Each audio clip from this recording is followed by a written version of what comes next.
Hey guys, welcome to Wrestling Days and welcome to today's unseen video. This way we round up all the big talking points from social media, and this might be the biggest talking point of the day. I've been tagged in this so many times. Speculation is running wild, and obviously that's reckless, so we're not going to do that here, but this is pretty bonkers, and I think it's pretty bonkers how it's kind of come out as well. It was very matter of fact, yeah, this happened, quite nonchalant, kind of like it's not a big deal, but it feels like it is a really big deal, because what Becky has said on this podcast, right, she was on there with Seth, she's come out and said, I'm not going to name names, but there was a guy that was on the main roster, and it was like, be careful, because he will try to sleep with you, and if he sleeps with you, he'll blacklist you.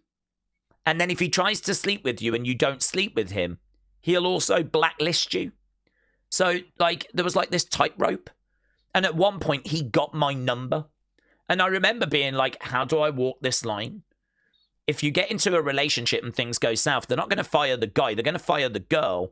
It was a very scary, precarious thing. There is so much to unpack there, right?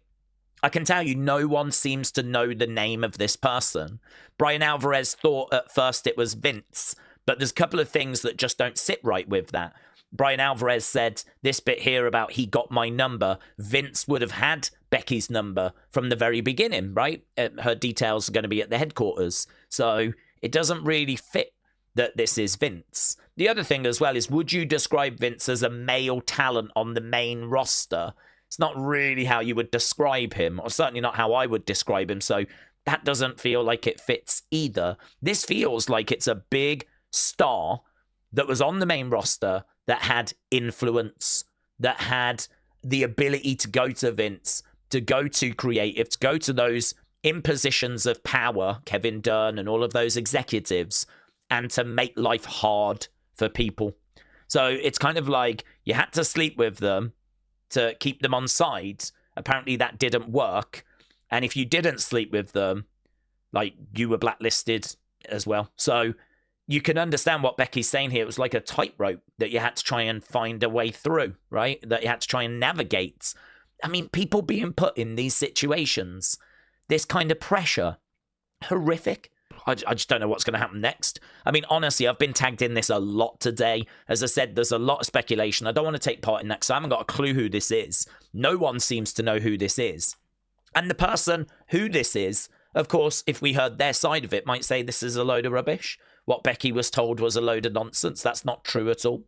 So, I don't know. I mean, I just feel like this is crazy that it's kind of come out this way. But maybe this is something she wanted to get off her chest. It's that blacklisting word that kind of really grabs attention. It suggests that you are pushed out, phased out, frozen out, your TV time reduced, the opportunities that you get reduced, all to do with if you're going to sleep with someone or not. And apparently even then it doesn't matter. So it must have been someone with influence. It must have been someone that could, have a word with Vince, have a word with the producers, the creative teams, make life hard for people, Don't know. I don't know what's going to come next of this.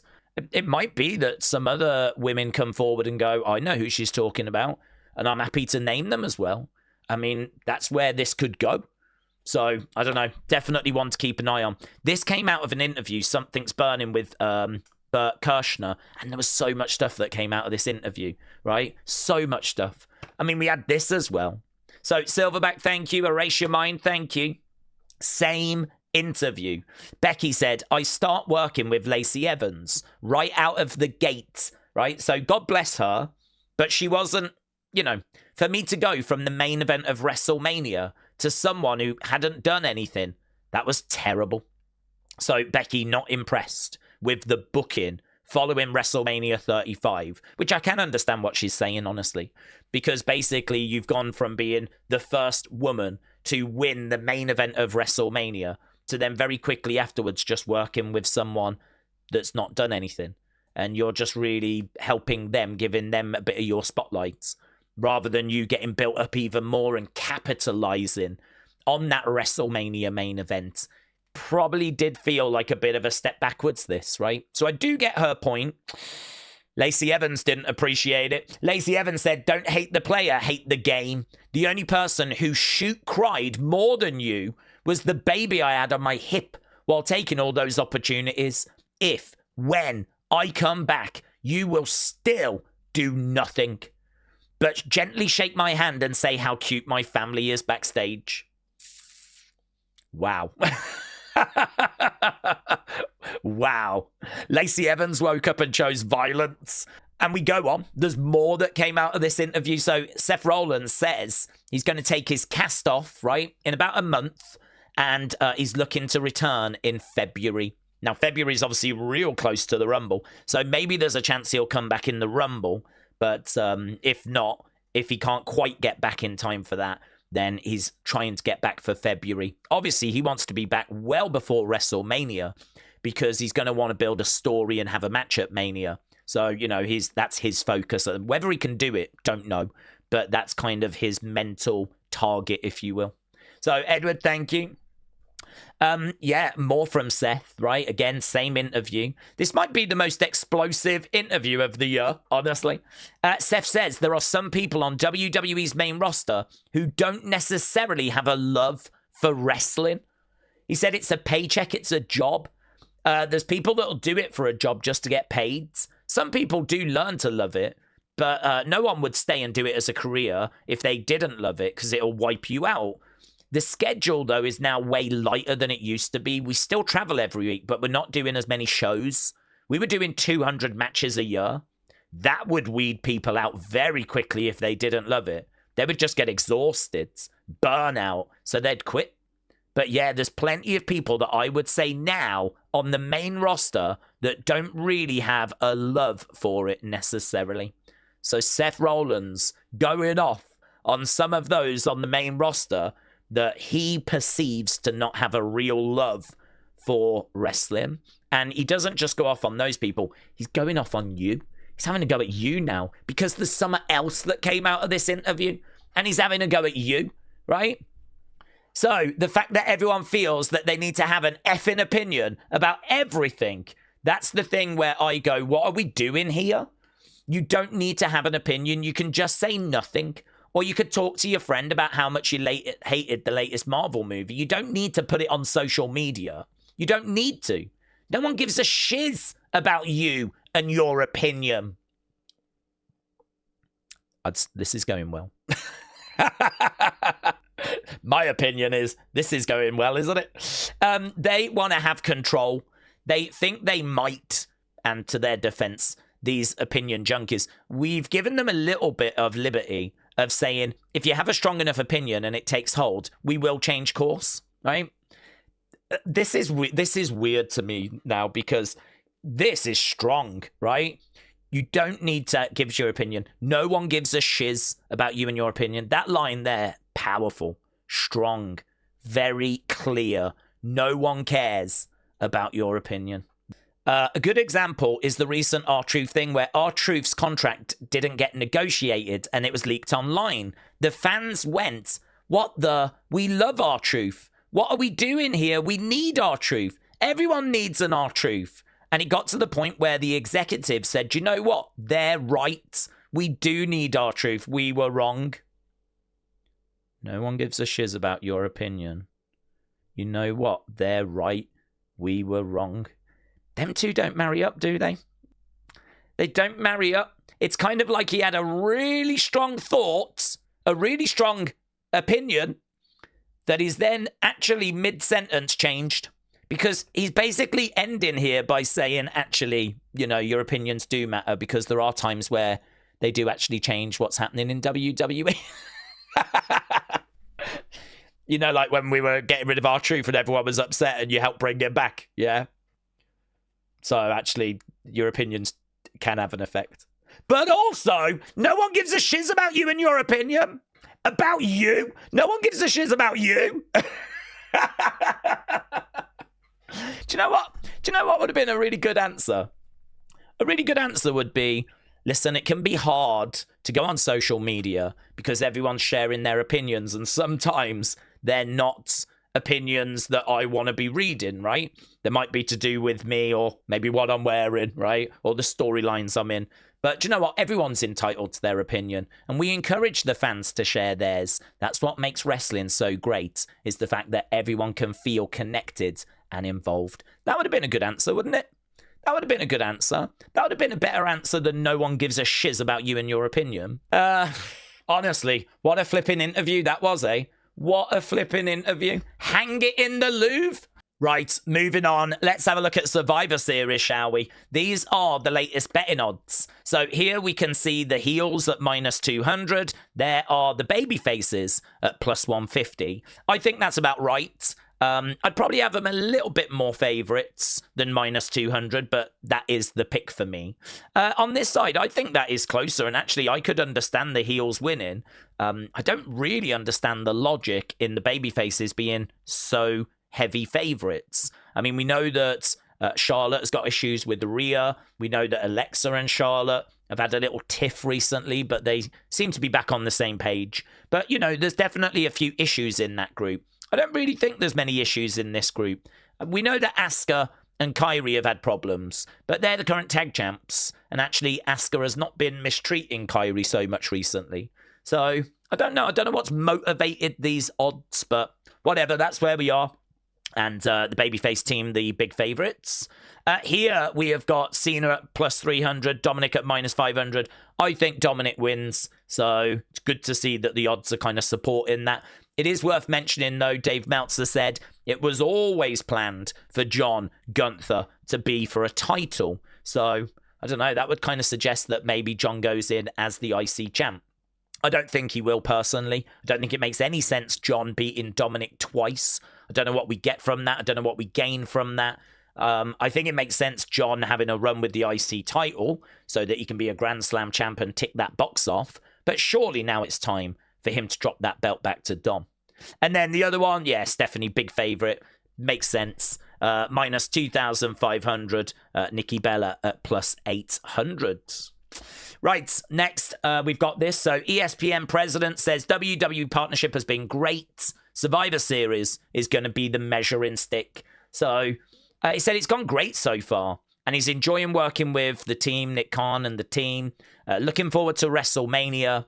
Says Survivor Series is going to be a good measuring stick for how it's going. So this is a big show for WWE. Obviously, WrestlePalooza was the launch, and that was a big show. But this is a stadium show. It's Survivor Series. It's a show that goes all the way back to the late 80s. It might not be the fourth biggest. It might be the fifth biggest, but it's one of the biggest. So they're going to be looking for a really good result for this. So there we go. Some comments from ESPN. And actually, Heyman kind of backing up the fact that they're going to need to deliver. He said, we understand the tradition of war games. We've got to deliver the greatest war games of all time. We have got to top the previous war games. So I think that's a really good mentality to have. Heyman also carried on. He was speaking on First Take. He spoke about the Brock Lesnar slip, right? He said, I think it's a GOAT move. And the reason why I think it's a GOAT move is because we all fumble at some point in the game that we do.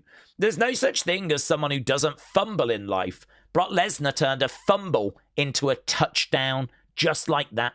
There's no one like him. He's one of one. There was water on the entranceway. Slips, falls, rolls through, comes up, and there he is, smiling and coming down to the ring for war. Who else could do that but Brock Lesnar? So there's Heyman just trying to build Brock up and reframe this moment as something spectacular. Who else could fall over, get back up and smile? Literally no one. Literally no one could do that. Only Brock Lesnar could do that.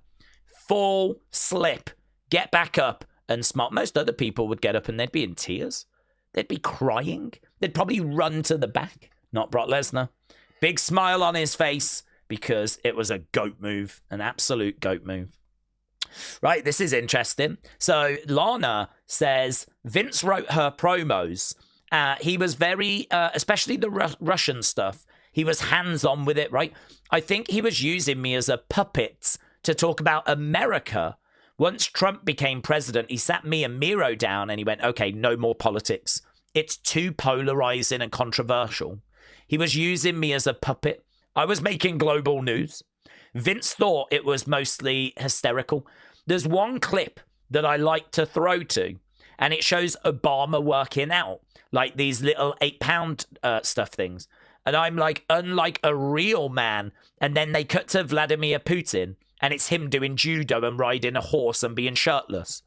I understand that Vince could just identify more with Putin because Vince is lifting like 650 pounds at the age of 75. He wanted Putin to come to a show. He was like, I hope he's going to come. Vince McMahon wanted Putin to come to a WWE show. This company's crazy.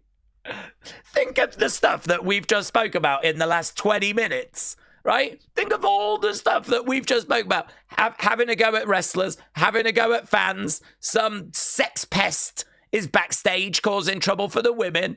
Vince writing Russian promos hoping Putin's going to come to the show. What is this? What the hell is this? Right, we need to race through this because we have kind of gone a little bit long so far with just how balmy the news has been, right? So, Edward, thank you. Callie Armstrong says, this is absurd. John Cena must not have got my handwritten note and flowers.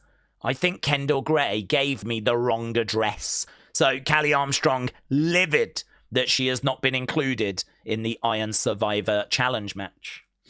Mitchell, thank you. This has been everywhere as well. So I Show Speed has done his wrestling match. So there he is. That's his ring gear. This is a YouTube video that he's dropped. He was being kind of mentored by Randy. I don't know why they didn't have more people in the crowds. I mean, look at all these empty seats. It's a bit weird. And so this is him in action, having his first match. Woo. And afterwards, he was like, how did I do? And Randy was like, I think you've got it. If you dedicate yourself to this, you should, you could be a WWE superstar. So if you want to watch the whole video, it's up on his YouTube channel. Obviously, he's one of the biggest streamers, one of the biggest content creators in the world. So good to see that WWE getting a bit of a spotlight on his channel. So there we go, Mitchell. Thank you. Right, next up, we've got another tease, right? So I haven't actually seen this one, but it's another tease as we head towards that women's Wrestlemania advert. And this time we're just seeing some legs. So there we go. 2 days to go. 2 days to go. Okay, Hannah, thank you. So on Friday, just before SmackDown, there is a AAA event, and Rey Mysterio is going to feature. They are going to show it on WWE's YouTube channel. Well, actually, no, thinking about it, 10:15 is what, 3:15, so it's just after SmackDown, isn't it? I was thinking it was just before, but actually it's just after. I think I was getting confused by the Pacific time, but Eastern time means that it airs just after. Right, I'm with you now. So there we go. That's going to be on WWE's YouTube channel. Will we stick around for that? Probably not, to be honest, because we've got quite a few videos to do. And, of course, the next day is Survivor Series. Doesn't really make sense sticking around to watch AAA. It's just their weekly show. So it doesn't really make sense to stick around watching that when we've got such an important stream this weekend. Okay, next up, we've got this. Eddie Guerrero's daughter suffers a gruesome injury after a brutal dog attack. Charlie, thank you. We've got the actual message. Look at this. Look at this. Life updates. Look at this.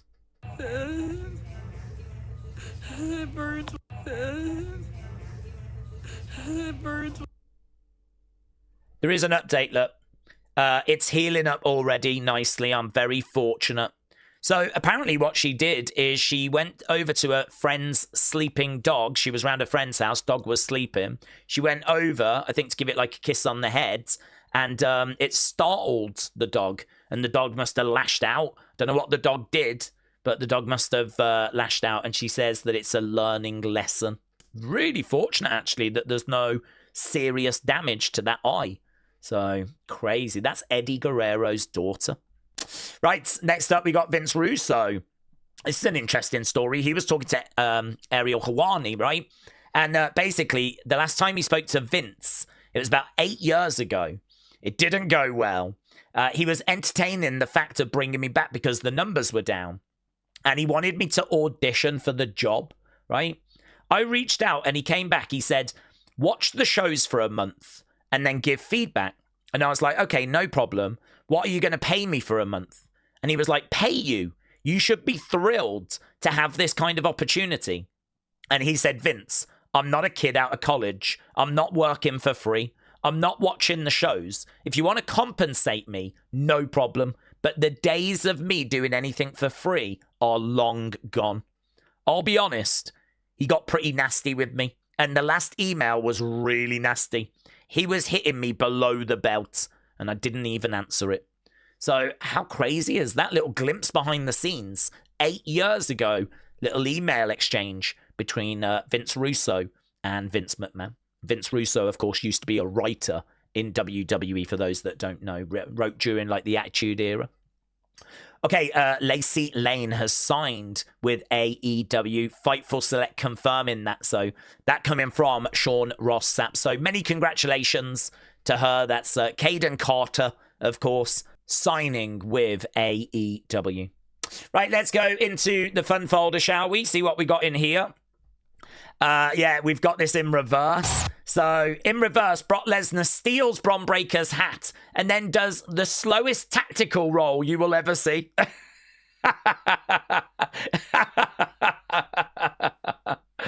Very good. Very good. I really like that. In reverse, he steals Bron Breakker's hat and then does a It's really good. It's really, really good. Right, Becky on Heat Eaters basically said that her daughter likes to listen to wrestling music, even Seth's and Becky's. So we were on walks and we're having to play our own music. We're going past people and I'm like, oh God, please no one recognize me and please no one recognize him. Because it is a bit embarrassing, isn't it? Being out and about walking, having your entrance music playing. I mean, to be honest, if I was a wrestler, I would definitely do that. That was Heat Eaters. And I think we've got a clip, a little kind of trailer for Heat Eaters. Yes, here it is. Unbelievable. I feel like my cheeks are sweating. On today's episode, I'm linking up with WWE superstar Becky Lynch. But can she take on the ultimate competitor of spice? Are you crying already? I've got sensitive taste buds. This is a spice bag. Ooh, it's good, right? It's a bit painful. This was supposed to be the warm-up. I feel a little sweaty. So I'm serving up a full Irish breakfast with a spicy edge. Ooh, that's a good sausage. Oh, wow. Oh, my God, no, it's hit me. That's unbelievable. It's the main event, the short rib Irish stew. Ooh. Thai chili, boy pepper, Carolina Reapers, and pepperettes. I love challenge. I don't like it. Why'd your eyebrows come then? What are you dying? Oh. Can I ask you a question? No. No? So there we go. That's a clip, a trailer. I've never seen that show. I mean, obviously I know Hot Ones, but that's like where someone makes a meal that's also hot and you have to sit and try the meal. I've never seen that kind of concept show. I don't know what that is. Heat Eaters. I don't know if that's a new series or if it's just passed me by, but Becky was on there. Silverback, thank you. Let's check in with Charlotte and Ric Flair, shall we? Oh, shit. It fits. I'm going to go put mine on. Don't do that. Don't do that in the onesie.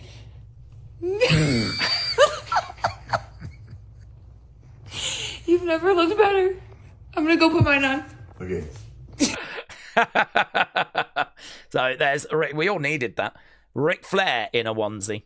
And talking of clothing, Chelsea Green wants you. I want you as a patriot.